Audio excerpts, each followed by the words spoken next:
personnes qui se posent la question de ce que c'est la fameuse crédentiale du pèlerin.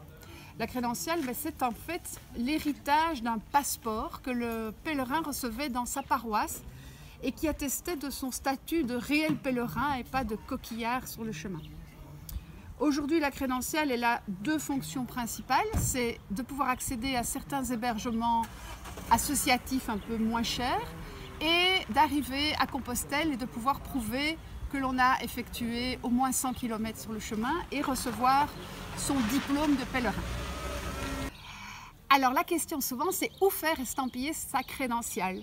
Il n'est absolument pas obligatoire de faire estampiller sa crédentiale là où on dort. Au contraire, c'est beaucoup plus amusant d'aller dans un petit bar sympathique comme celui-ci pour demander un tampon ou de demander le tampon dans une église, dans un office de tourisme, dans une mairie ou encore dans tout endroit qui vous inspire et dont vous avez envie de garder un souvenir. Jean-Hugues, est-ce que tu pourrais me tamponner ma crédentiale d'Assise, s'il te plaît? Et voilà. Merci.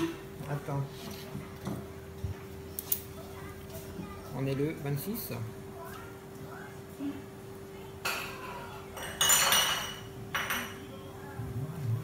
Et voilà. Merci Jean-Hugues. Et alors, où peut-on acheter ce fameux carnet de pèlerin? Eh bien, dans certains cas, ce sont les associations qui les distribuent, comme par exemple l'association Chemin d'Assise ou l'association pour la Via Francigena qui a sa propre crédentiale. Les crédentiales pour Saint-Jacques sont beaucoup plus simples à trouver et moi je vous conseille de les acheter sur votre point de départ, surtout si c'est une grande ville jacquaire comme le Puy-en-Velay, Vézelay, Roncevaux, Saint-Jean-Pied-de-Port, Porto. Vous trouverez des crédentiales à la paroisse pour quelques euros à peine. Alors est-ce que c'est vraiment indispensable la crédentiale?